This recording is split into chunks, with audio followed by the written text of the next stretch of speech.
Hello, hi నాన్న. నేను మీ అన్న హిస్టరీ రఫీ సార్. మరి ఈరోజు మారేడుమిల్లి నుంచి మీకు కొన్ని విషయాలు చెప్పాలని అనుకుంటున్నాను. అదేంటంటే క్యాలెండర్ తీసాక ప్రభుత్వం మరియు ఏపీపీఎస్సీ అడుగులు వేస్తున్నాయి. మీకు తెలిసిందే ఇది. మనం అందరం చాలా ఈగర్లీ వెయిట్ చేస్తున్నాం దాన్ని చూడడానికి. ఏమి ఇస్తారు, ఎలా ఇస్తారు, క్యాలెండర్లో ఏం పోస్టులు ఉంటాయి, ఇవన్నీ కూడా. ఆల్రెడీ మన రెస్పెక్టెడ్ ఎమ్మెల్సీస్ ముఖ్యమంత్రి గారిని కలిశారు జాబ్ క్యాలెండర్ కొరకు. ఏ పోస్టులు జాబ్ క్యాలెండర్లో పెట్టాలో అడిగారు ఆ వినతి పత్రంలో.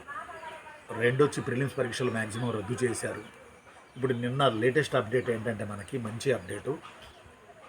చాలా పరీక్షలకి గ్రూప్ 1, గ్రూప్ 2 కాకుండా మిగిలిన చాలా పరీక్షలకి ఒకే పరీక్ష పెట్టి రిక్రూట్మెంట్ చేయాలన్న ఆలోచనకి సర్వీస్ కమిషన్కి ఆంధ్రప్రదేశ్ ప్రభుత్వం అనుమతి ఇచ్చింది.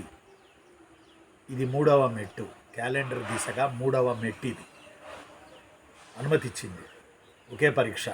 ఎందుకంటే నోటిఫికేషన్లలో గ్రూప్ 1, గ్రూప్ 2 కాకుండా మిగిలిన ఏ నోటిఫికేషన్లు పడ్డా వాటికి సంబంధించి జనరల్ స్టడీస్ కామన్గా ఉంటుంది. అర్థం అట్లా. తర్వాత ఏదన్నా ఉంటే టెక్నికల్ ఉంటే వాళ్ళ సబ్జెక్ట్ ఏదో పెట్టుకుంటారు. కానీ చాలా వరకు కామన్గా అందరికి కలిపేసి వేరియస్ ఎగ్జామ్స్కి ఒకే పరీక్ష పెట్టాలని ప్రభుత్వం కూడా అనుమతి ఇచ్చింది. దీనికి చాలా సంతోషం. దీనివల్ల ఒకటి ఏంటంటే మనం పాజిటివ్నెస్ మనలో పెరిగిద్ది. ప్రిపేర్ అవ్వాలని టైం మనకి పెద్ద బౌండ్ అవ్వదు. టైం లెస్ అవుతుంది. అంటే టైం లెస్ అవుతుందంటే సంవత్సరాలు పట్టేది చాలా తక్కువ కాలంలో పూర్తవుతుంది. ఇది 2. 3వది ఎన్ని పోస్టులు వస్తాయి ఏంటి, వీటన్నిటికీ మనం పోటీ పడవచ్చు. ఒకే పరీక్ష రాసి 2-3 ఉద్యోగాలకు కూడా మనం పోటీ పడవచ్చు. ఫర్ ఎగ్జాంపుల్ మన జేఎల్ డిఎల్ జరిగింది. Junior lecturers and degree lecturers exams జరిగాయి. ఒకే పరీక్ష పెట్టారు.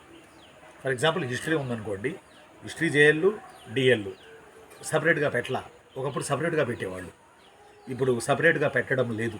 జేఎల్ డిఎల్ కలిపి ఒకటే పరీక్ష పెట్టేశారు. ప్రతి సబ్జెక్ట్కి ఒకటే పరీక్ష పెట్టారు జేఎల్ డిఎల్కి కలిపి. ఇన్క్లూడ్ తిరుమల తిరుపతి దేవస్థానం ఆ యొక్క జేఎల్ పోస్టులకు కలిపి కూడా, జేఎల్ పోస్టులకు కూడా కలిపి. అంటే నేనేమంటానంటే ఒకటే పరీక్ష ద్వారా చాలా తక్కువ కాలంలో త్వరగా మనం రిక్రూట్మెంట్ అవుతాము. సమయం ఆదా అవుతుంది. లైఫ్లో త్వరగా సెటిల్ అవుతాము. ఇది సర్వీస్ కమిషన్ నుంచి వచ్చిన 3వ అప్డేట్ మనకి. ఇందువల్ల మీరు విజృంభించి చదవండి. దీనివల్ల మనకు లాభమే తప్ప నష్టం లేదు. ఎవరైతే చదవాలనుకుంటున్నారో, ఎవరైతే ఈ ఫీల్డ్లో రావాలనుకుంటున్నారో చదవండి. క్లియర్గా అప్డేట్ ఏంటంటే వేరియస్ పరీక్షలకి మ్యాక్సిమం ఒకటే పరీక్ష పెడతారు. మ్యాక్సిమం జనరల్ స్టడీసే మెయిన్గా ఉంటుంది. గ్రూప్ 1, గ్రూప్ 2కి కాకుండా మిగతా పరీక్షలన్నిటికీ. కాబట్టి ఒకే పరీక్ష సిస్టమ్ తెస్తున్నారు. ఇది ఒక రకంగా చాలా సంతోషకరమైనటువంటి విషయం. ఓకేనా? ఉంటాను. నేను మారేడుమిల్లి నుంచి మీ అన్న హిస్టరీ రఫీ సార్. ప్రిపేర్ అవ్వండి, మంచిగా ప్రిపేర్ అవ్వండి. మీ అన్న చెప్తున్నాడుగా, నేను ఎక్కడికి వెళ్ళినా, ఏ ప్రాంతానికి వచ్చినా మీ క్షేమం కోరేవాడిని. ఎక్కడికి వచ్చినా చదవండి, ప్రిపేర్ అవ్వండి, మంచిగా ప్రిపేర్ అవ్వండి. అప్డేట్లో ఉండండి. ఉండనా మరి? నేను మీ అన్న హిస్టరీ రఫీ సార్ని, మారేడుమిల్లి నుంచి. Thank you.